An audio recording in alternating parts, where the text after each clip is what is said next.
In the village of Asempa, children's laughter filled the dusty streets every evening. Women sat under mango trees braiding hair while babies slept on their backs. Men returned from farms carrying yams and cassava, greeted by sons who ran into their arms. But in a small clay house at the edge of the village lived a woman who heard none of those joyful greetings. Her name was Amma. For 12 years she had been married, and for 12 years no child had come from her womb. At first, the villagers spoke kindly to her. "God's time is best," the old women would say. But years passed. The whispers grew sharper. "She is cursed. She must have angered the ancestors. She brings bad luck." Women stopped inviting her to naming ceremonies.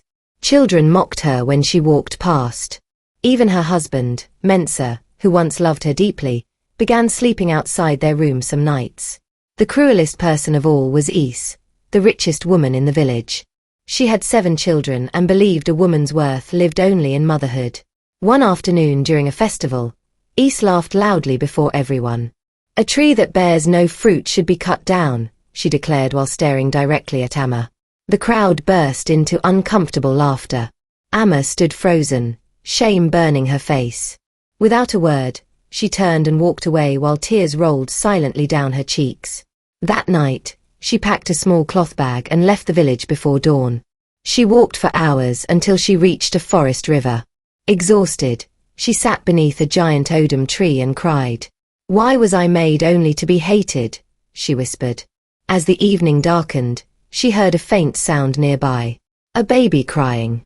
Startled, Amma searched through the bushes until she found a tiny infant wrapped in torn cloth, abandoned beside the riverbank.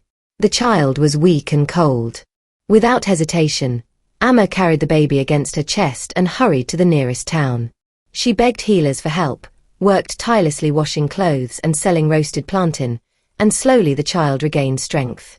She named the girl Amanda. Years passed. Amanda grew into a brilliant, kind-hearted young woman who loved Amma fiercely. Though Amma never hid the truth about finding her, Amanda always said, "You may not have given birth to me, but you are my true mother." Meanwhile, back in Asempa, tragedy struck. A terrible drought destroyed farms. Rivers dried. Hunger spread through the village. Is lost nearly everything, and several of her children left for distant cities, never returning.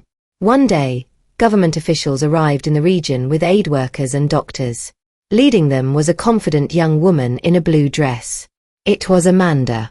She had grown up to become a medical doctor and humanitarian worker. When she entered Asempa, the villagers gathered in amazement. Behind her walked Amma, older now but dignified and calm. Silence swept through the crowd. Is stepped forward weakly, recognizing the woman she had once humiliated. "You," she murmured. Amanda looked around at the starving villagers and asked, "Who among you cared for my mother when she suffered here?" No one answered. The shame on their faces was heavier than stone. But Amma gently touched Amanda's arm. "Do not repay cruelty with cruelty," she said softly. "Pain already taught them enough." Despite everything, Amma helped organize food, medicine, and water for the village that had once rejected her. And slowly, the people began to understand something they had failed to see for years. A woman's value is not measured by the children she bears, but by the love she gives. From that day forward, nobody in Asempa called Amma barren again. Instead, they called her Nana Amma, Mother of Compassion.